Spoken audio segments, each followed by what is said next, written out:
The house was built by myself and a friend. Originally it was going to be a studio, but when we realised how much it was actually costing to do it, it sort of morphed into a house. I'm what I suppose is described as a street photographer. I sort of call it stalking people. I look for somebody that attracts my eye and then I approach them and ask them if I can take their photograph.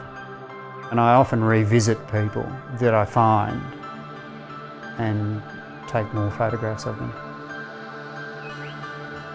I'm a painter and I've been painting for 20 years. I work in oil paint and I work about 6 hours a day, every day. I get up in the morning and go straight into my studio and paint. I've been working in the same studio downstairs for 13 years. It just gives me space to think. I take my camera with me everywhere, just in case. I always feel naked without my camera now, you know, because I sort of feel like I might miss out on something. Lisa calls it the other woman. Okay, Lisa, I'm going now. I'll see you later. I'm going to a place called Imbil, where there's a really fascinating couple who are sort of rabid collectors of anything and everything.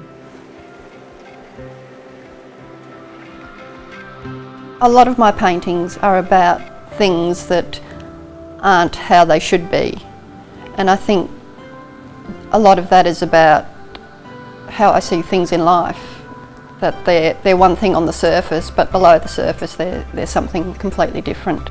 It's a floating anchor drifting around on the ocean.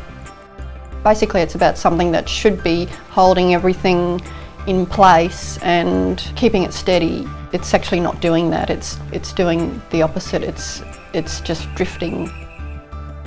I can't work on more than one painting at the same time. My whole life revolves around getting that image out, and once it's over, it's packed up and leaves and has its own life, and I can move on. I've photographed Chris and Joyce Zillman at their museum before. Hi, nice to see you. Good. Yeah. How's Lisa? She's well, thanks. I really relate to the ordinary. It's a bit of a crusade, I suppose, of mine against the staged and photoshopped. If we just go over here, stand about here, just there, yeah, beautiful. And maybe move this way a little bit. I just want it to be uncropped, straightforward. You can't sort of cheat later and chop bits off. They're just how they come out of the camera.